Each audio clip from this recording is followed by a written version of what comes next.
There is a natural principle that is present in every forest that we mimic, and then we applied it here in our urban vegetable jungle, in our regenerative gardening or farming.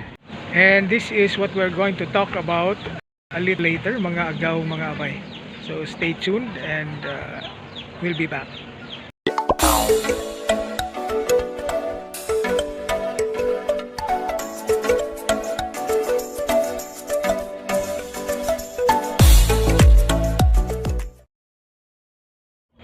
This principle is really worth our attention, especially if we are considering uh, the things that is been going on in our planet, especially on our environment,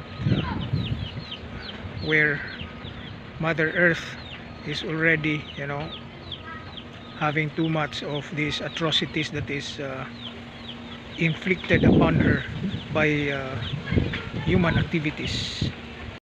There are lots and lots of things that we learn from the forest environment.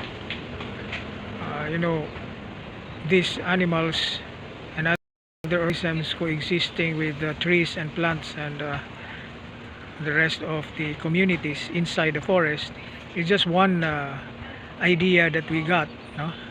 And then we are applying it here in our gardening or farming.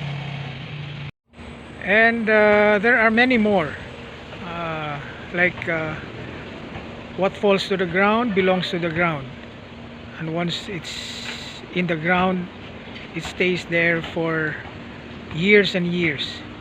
And those materials that's on the ground serves as a forest cover,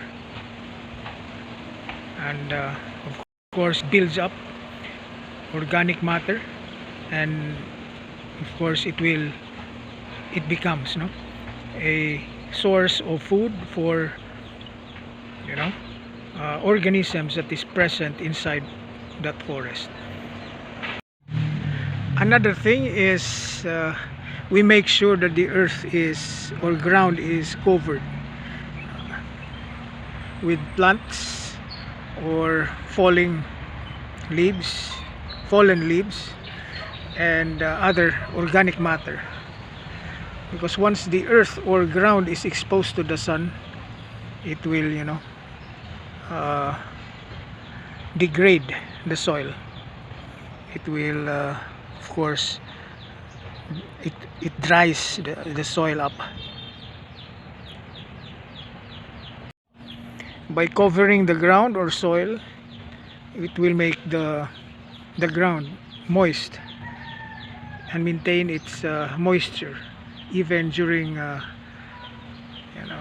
warm season or hot season.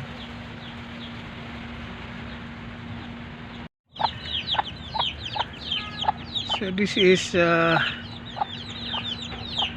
an example.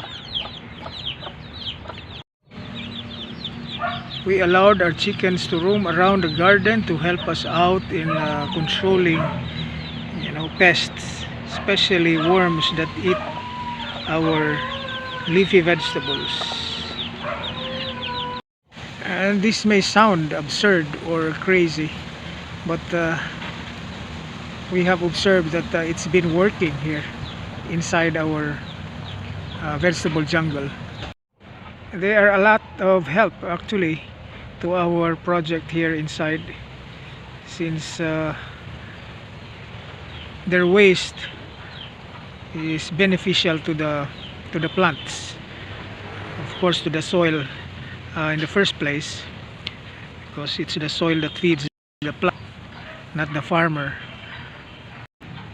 Yes, it's true that they eat leaves, but I have observed that they're not too concerned about leafy vegetables, eating leafy vegetables, but they're more into weeds, eating weeds. So there's a reason why we don't pull out weeds like this, because they're eating them. Okay, And for all you know, these are also herbal plants, no? Or weeds. My mother used to make concoction out of these weeds for lots of problems, no? Stomach problems, and even nausea and fever, etc.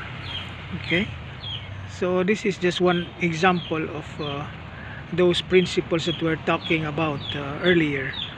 Okay, so see these leaves here, we just let them, you know, stay there, and these weeds like that, because our chicken needs them. Okay, so the idea that we are applying here are mostly from the principles, the natural principles that is inside the forest or forest environment.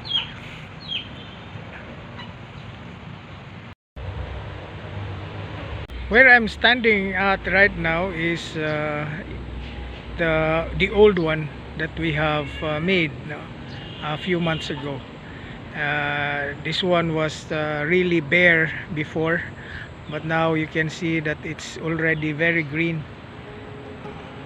See lots of vegetables here, they're all mixed in one area.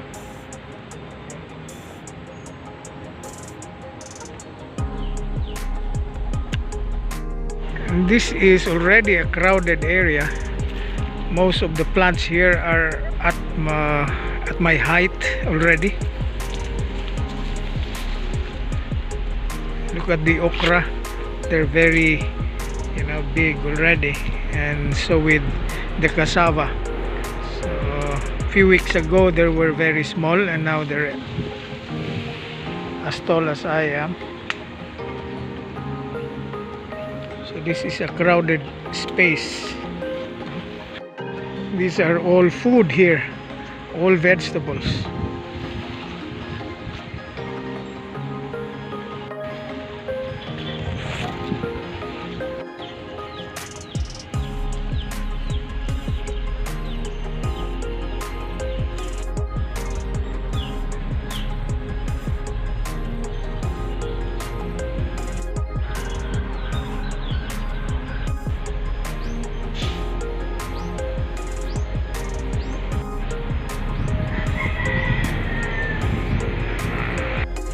This is what we do here inside our vegetable jungle, or in our urban gardening.